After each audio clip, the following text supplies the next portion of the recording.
Hello everyone, welcome level 2 clever. நான் உங்கள் பிரகாஷ். இன்றைக்கி இந்த காணொலியில் ஒரு லேட்டஸ்ட் இன்ஃபர்மேஷன் தான் பார்க்க போகிறோம்.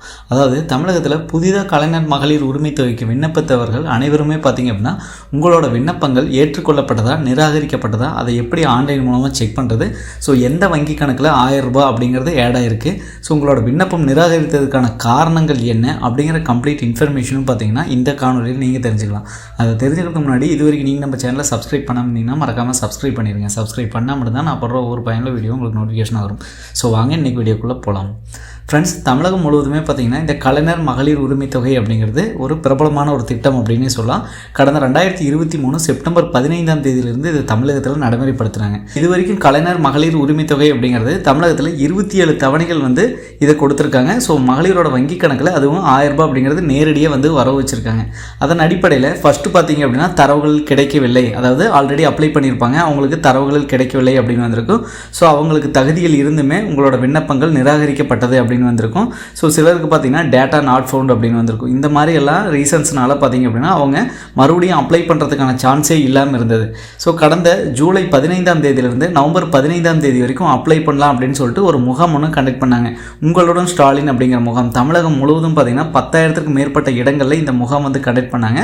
ஸோ அதன் மூலமாக பார்த்தீங்கன்னா மொத்தம் 28 லட்சம் மகளிர்கள் புதிதாக விண்ணப்பித்திருக்கிறதா தமிழக அரசு தகவல் வெளியிட்டிருக்காங்க. ஸோ அதன் அடிப்படையில் கடந்த நவம்பர் 10ஆம் தேதியிலிருந்து எல்லாத்துக்குமே இந்த மாதிரி ₹1 அப்படின்னு கிரெடிட் ஆகிட்டு இருந்தது. அதாவது அப்ளை பண்ணதில் யாருக்கெல்லாம் தகுதிகள் இருந்ததோ அவங்களுக்கெல்லாம் பார்த்திங்கன்னா இந்த ₹1 அப்படிங்கிறது அவங்களோட வங்கி கணக்கில் கிரெடிட் ஆகிட்டு இருந்தது. ஸோ இதுக்கு தமிழக அரசு விளக்கம் கொடுத்துருந்தாங்க. நாங்கள் சோதனை அடிப்படையில் ஸோ யாருக்கெல்லாம் தகுதிகள் இருக்கோ அவங்களுக்கெல்லாம் பார்த்திங்கன்னா இந்த ₹1 அப்படிங்கிறது அனுப்பி சோதனை ஓட்டமாக பார்த்துட்ருக்கோம் அப்படின்னு சொன்னாங்க. ஸோ அதன் அடிப்படையில் நம்மளோட வியூவர்ஸ் மற்றும் சப்ஸ்கிரைபர்ஸ் நிறைய பேர் பார்த்திங்க அப்படின்னா இந்த கலைஞர் மகளிர் உரிமை தொகைக்கு ஒரு பயனாளியாக தேர்ந்தெடுக்கப்பட்டாங்க. ஸோ இதன் அடிப்படையில் இப்போ பார்த்திங்க அப்படின்னா டிசம்பர் 15ஆம் தேதி இந்த மகளிர் உரிமை தொகை விடுவிக்கப்படும் அப்படின்னு சொல்லிட்டு ஏற்கனவே சொல்லியிருந்தாங்க. கூடுதல் பயனாளிகளுக்கு மாதம் ₹1000 வழங்கும் மகளிர் உரிமை தொகை திட்டத்தை சென்னை நேரு உள்விளையாட்டு அரங்கில் வரக்கூடிய டிசம்பர் 12ஆம் தேதி, அதாவது அடுத்த 3 நாட்கள் கழித்து, ஸோ டிசம்பர் 12ஆம் தேதியே பார்த்திங்கன்னா அவங்க வங்கி கணக்கில் வர வைக்கப்படும் அப்படின்னு சொல்லியிருக்காங்க. ஸோ இந்த மாதம் பார்த்திங்க அப்படின்னா மகளிர் உரிமை தொகை வாங்கக்கூடிய அனைவருக்குமே 12ஆம் தேதி அந்த 1000 ரூபாய் அப்படிங்கிறது வருமா அப்படின்னா அது இன்னும் கிளியராக கவர்மெண்ட் சொல்லலை. பட் புதிதாக யாரெல்லாம் விண்ணப்பிச்சாங்களோ ஸோ அவங்களுக்கு எல்லாம் பார்த்திங்கன்னா வரக்கூடிய 12ஆம் தேதியே அவங்களுக்கு அந்த 1000 அப்படிங்கிறது அவங்க வங்கி கணக்கில் தகுதிகள் இருந்தது அப்படிங்கிற பட்சத்தில் கிரெடிட் ஆயிரும். சரிங்களா? ஸோ அதை பற்றி தான் சொல்லியிருக்காங்க. மேலும் இப்போது இந்த திட்டத்தில், அதாவது கலைஞர் மகளிர் உரிமை தொகை திட்டம் இந்த விரிவாக்கத்தில் ஸோ இதுக்கான KMUT, அதாவது கலைஞர் மகளிர் உரிமை தொகையோட ஸ்டேட்டஸ் எப்படி ஆன்லைனில் செக் பண்ணுறது அப்படின்னு பார்க்கலாம். ஸோ இது எல்லாமே பார்த்தீங்க அப்படின்னா ஆன்லைன் மூலம் தான் தெரிஞ்சுக்க முடியும். அது நீங்கள் தெரிஞ்சுக்க முடியுமானா தெரிஞ்சுக்க முடியாது. ஸோ இ-சேவை மையம் ஐடி மூலம் தான் நீங்கள் தெரிஞ்சுக்க முடியும். ஓகேங்களா? அது 1 by 1 நான் ஃபுல்லாக டீட்டெயிலாக சொல்கிறேன். நீங்கள் அதை மறக்காமல் ஸ்கிப் பண்ணாமல் பாருங்கள் ஃப்ரெண்ட்ஸ். அதுக்கு நீங்கள் மொபைல் அல்லது PC லேப்டாப், அதாவது இது எல்லாமே இ-சேவை மையம் ஐடி வச்சுருக்கவங்க தான் பார்க்க முடியும். TNEGA அப்படின்னு சொல்லிட்டு தமிழ்நாடு மின்னாளுமை இயக்குநரகம் அப்படின்னு இருக்குது. அதை ஓகே கொடுத்துருங்க. அது ஃபர்ஸ்ட் லிங்க் வந்ததுமே பார்த்தீங்க அப்படின்னா ஸோ இதில் உங்களுக்கு துறை உள்நுழை, அதே மாதிரி பயனாளர் உள்நுழை அப்படின்னு இருக்கும். நீங்கள் பயனாளர் உள்நுழை கொடுத்து போனீங்கன்னா இதோட ஸ்டேட்டஸ் செக் பண்ண முடியாது.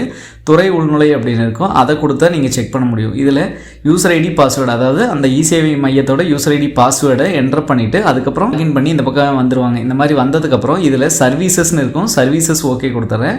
சர்வீசஸ் ஓகே கொடுத்ததும் அதில் பார்த்தீங்க அப்படின்னா என்ன சர்வீஸ்னால் தமிழ்நாடு கலைஞர் மகளிர் உரிமை தொகை அப்படின்னு இருக்கும். ஸோ நம்ம அதை தான் கொடுக்க போகிறோம். இங்கே பாருங்கள், தமிழ்நாடு கலைஞர் மகளிர் உரிமை தொகை திட்டம் அப்படின்னு சொல்லியிருக்கோம். அதை ஓகே கொடுத்துருங்க. KMUT ஸ்டேட்டஸ் செக் அப்படின்னு இருக்கும், அதை ஓகே கொடுங்க. அதை ஓகே கொடுத்தும் பார்த்தீங்கன்னா உங்களுக்கு இந்த மாதிரி, அதாவது விண்ணப்பதாரன் விவரங்களை தேட அப்படின்னு இருக்கும். உங்களோட ஸ்மார்ட் கார்டு நம்பர் என்டர் பண்ணணும். ஸோ இந்த ஸ்மார்ட் கார்டு நம்பர் அப்படிங்கிறது உங்கள் ஸ்மார்ட் கார்டு ரேஷன் கார்டு இருக்கும், அதுக்கும் கீழே உங்களோட ஃபோட்டோவுக்கும் கீழே பார்த்தீங்க அப்படின்னா 33 அப்படின்னு ஆரம்பிக்கும். அதை பார்த்தீங்க அப்படின்னா நீங்கள் இங்கே என்டர் பண்ணிக்கணும். ஸோ அதை என்டர் பண்ணிட்டு மொத்தம் பார்த்தீங்கன்னா உங்கள் ரேஷன் கார்டில் இருக்கக்கூடிய கரெக்டான எல்லா நம்பரும் நீங்கள் என்டர் பண்ணணும். சப்போஸ் நீங்கள் ஏதாவது விட்டுட்டீங்க அப்படின்னா கூட தரவுகள் கிடைக்கவில்லை, டேட்டா நாட் ஃபவுண்ட் அப்படின்னு வந்துடும். ஓகேங்களா? ஸோ இப்போது நான் இது எல்லாமே என்டர் பண்ணிட்டேன். ஸோ என்டர் பண்ணிட்டு இப்போ சமர்ப்பி அப்படின்னு சமர்ப்பி கொடுக்குறேன். சமர்ப்பி கொடுத்து இங்கே பாருங்கள், அடிப்படை விவரங்கள், விண்ணப்பதாரன் பெயர், குடும்ப உறுப்பினர்களோட பெயர் யாராக இருக்காங்க, அதே மாதிரி விண்ணப்ப எண், குடும்ப அட்டை எண், அதே மாதிரி விண்ணப்பப்படி கைபேசி எண், இது எல்லாமே இருக்கும். ட்ராப் டவுன் வந்து இங்கே பாருங்கள், வகைப்பாடு ஏற்கப்பட்ட விண்ணப்பம், அதாவது இவங்களோடது ஏற்கப்பட்டாச்சு அப்படின்னு வருது. காரணம், மகளிரின் உழைப்புக்கு அங்கீகாரம் அளிக்கும் விதமாக கலைஞர் மகளிர் உரிமை தொகை திட்டத்தில் தங்களை தேர்ந்தெடுக்கப்பட்டுள்ள வாழ்த்துக்கள் அப்படின்னு வரும்.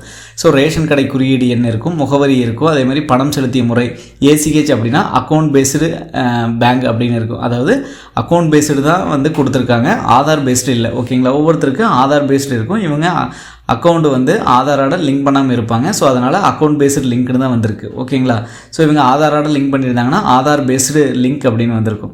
ஸோ என்ன பேங்கோ அந்த பேங்குக்கு இந்த பணம் போயிருக்கும். ஓகேங்களா, ஸோ இப்படி தான் ஸ்டேட்டஸ் செக் பண்ண முடியும். ஒருவேளை நிராகரித்தாங்க அப்படிங்கிற பட்சத்தில் ஸோ அதுக்கு என்ன நிராகரிப்புன்னு வருதுன்னு நம்ம அதையும் பார்த்துடலாம். மேலும் இன்னொரு விண்ணப்பதாரரோட நம்பர் நம்ம என்டர் பண்ணி பார்த்துக்கலாம். ஸோ என்டர் பண்ணி பார்த்ததுக்கு அப்புறம் பார்த்தீங்க அப்படின்னா இப்போது அதோட ஸ்டேட்டஸ் நம்ம செக் பண்ணிடலாம். இப்போ சமர்ப்பி அப்படின்னு இருக்குது, சமர்ப்பி கொடுத்துறேன். சமர்ப்பி கொடுத்து இவங்க டீட்டெயில்ஸும் எல்லாமே இருக்கும். ஸோ இங்கே பாருங்கள், வகைப்பாடு ஏற்கப்படாத விண்ணப்பம், ஆய்வில் ஏற்கப்படாத விண்ணப்பம் அப்படின்னு சொல்லி வந்துருச்சு. ஸோ இந்த மாதிரி தான் அவங்களோட ஸ்டேட்டஸ் வந்து செக் பண்ண முடியும்.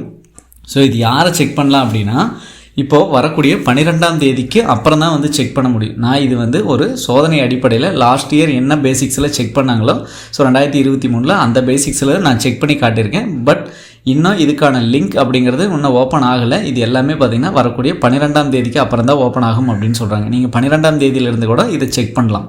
ஓகேங்களா, ஸோ அவங்களோட நம்பர் மட்டும் இருந்தால் போதும். இசேவை ஐடியில் கொடுத்தீங்க அப்படிங்கிற பட்சத்தில் இசேவை மையத்தில் ஸோ அவங்க வந்து செக் பண்ணி கொடுத்துருவாங்க. உங்களோட ரேஷன் கார்டு நம்பர் மட்டும் கொண்டு போனீங்கன்னாவே போதும், அல்லது ரேஷன் கார்டு காப்பி கொண்டு போனீங்கன்னாவே அவங்க செக் பண்ணி கொடுத்துருவாங்க. ஓகேங்களா, ஸோ இதை ஆன்லைன் மூலமாகவே செக் பண்ணிக்கலாம். ஆனால் ஆன்லைனில் செக் பண்ணுறேன்னா இசேவை மையம் மூலம் தான் செக் பண்ண முடியும். ஓகேங்களா, ஸோ இதுக்கு சிட்டிசன் போர்ட்டலில் இதுக்கான வழிகள் எதுவும் கிடையாது. ஓகேங்களா, ஸோ கண்டிப்பாக இந்த வீடியோ உங்களுக்கு ஒரு உதவிகரமாக இருக்கும்னு நினைக்கிறேன். என்ன ரீசன்னா, நிறைய மக்கள் அதாவது 28 லட்சம் பேர் வந்து இப்போ புதுசாக அப்ளை பண்ணியிருக்குன்னு சொல்லியிருக்காங்க. அந்த 28 லட்சம் பேர்த்தில் கம்பல்சரி பார்த்திங்கன்னா 19 to 20 லட்சம் பேர் வந்து இப்போது தகுதிகள் இருக்குது அப்படின்னு சொல்லியிருக்காங்க தமிழக அரசு தரப்புலேருந்து. ஏன்னா இதுக்கான தகுதிகள் எல்லாமே வந்து தளர்வு பண்ணிட்டாங்க. ஸோ தளர்வு பண்ணிட்டாங்க அப்படிங்கிற பட்சத்தில் நிறைய பேர் வந்து இதில் ஆட் ஆகுவாங்க. ஸோ அதே மாதிரி இப்போது கடந்த 5 மாதங்களுக்கு மேலே நிறைய பேர் பார்த்திங்க அப்படின்னா இந்த மகளிர் உரிமை தொகைக்கு விண்ணப்பம் செலுத்தியிருக்காங்க. ஸோ லாஸ்ட் டைம் தரவுகளில் கிடைக்கவில்லை, உங்களோட விண்ணப்பம் நிராகரிக்கப்பட்டது அப்படின்னு வந்தவங்களுமே அவங்க தகுதிகள் இருந்ததுங்காட்டி இப்போ அவங்களையும் வந்து உள்ளே ஆட் பண்ணியிருக்காங்க. ஸோ எல்லாமே நம்ம பொறுத்திருந்து பார்ப்போம். வரக்கூடிய 12ஆம் தேதி காலை 10 மணிக்கு பார்த்திங்க அப்படின்னா இதுக்கான விரிவாக்க பணிகள் நேரு உள்விளையாட்டு அரங்கில் முதலமைச்சர் மு.க. ஸ்டாலின் அவர்கள் இதை திறந்து வைக்கிறாங்க. ஸோ கண்டிப்பாக அடுத்த கட்ட நடவடிக்கையாக பார்த்திங்கன்னா ஆன்லைன் மூலமாக நாம் இப்போ பார்த்த இந்த ஸ்டேட்டஸ் வந்து செக் பண்ணிக்கலாம். ஓகேங்களா, ஆன்லைன் மூலமாகவே செக் பண்ணிக்கலாம். அதுக்கு இசேவை ஐடியிலேயே நீங்கள் போய் செக் பண்ணணும். ஓகேங்களா, ஸோ இந்த போர்ட்டல் ஓப்பன் ஆயிடுச்சு அப்படிங்கிற பட்சத்தில் ஸோ நம்மளும் பார்த்திங்க அப்படின்னா இதுக்கான ஸ்டேட்டஸ் வந்து செக் பண்ணி கொடுப்போம். ஸோ அதுக்கான ஒரு ப்ரீஃபான வீடியோ நம்ம அது ஓப்பன் ஆனதுக்கப்புறம் நாங்கள் போடுவோம், நீங்களும் பார்க்கலாம். ஓகேங்களா, ஸோ இப்போ வரைக்கும் பார்த்திங்க அப்படின்னா இந்த கலைஞர் மகளிர் உரிமை தொகைக்கான விண்ணப்பங்கள் ஏற்றுக்கொள்ளப்பட்டதா நிராகரிக்கப்பட்டதா அப்படின்னு இது வரைக்கும் தெரியாது யாருக்குமே. ஸோ டிசம்பர் 12ஆம் தேதிக்கு மேலே தான் உங்களோட விண்ணப்பம் ஏற்றுக்கொள்ளப்பட்டதா நிராகரிக்கப்பட்டதா, எந்த வங்கிக்கு அந்த பணம் 1000 செலுத்தப்பட்டது அப்படிங்கிற கம்ப்ளீட் இன்ஃபர்மேஷனும் தெரிஞ்சுக்க முடியும். ஸோ அது வரைக்கும் பார்த்திங்கன்னா இந்த போர்ட்டலில் நம்ம எந்த ஒரு விஷயத்தையும் பார்க்க முடியாது. ஓகேங்களா, இது ஜஸ்ட் ஒரு டெமோவுக்காக நான் லாஸ்ட் இயர் இருக்கக்கூடியவங்களதை மட்டும் செக் பண்ணி உங்கள்கிட்ட சொல்லியிருந்தேன். ஓகேங்களா, ஸோ கண்டிப்பாக இந்த வீடியோ உங்களுக்கு ஒரு யூஸ்ஃபுல்லாக இருக்கும்னு நினைக்கிறேன். யூஸ்ஃபுல்லாக தான் மற்றவங்களுக்கு ஷேர் பண்ணுங்கள். மற்ற வீடியோஸ் அன்றைக்கி மறை உங்களிடமிருந்து விடைபெறுது உங்கள் பிரகாஷ். கடினமாக இருங்கள் மக்களே.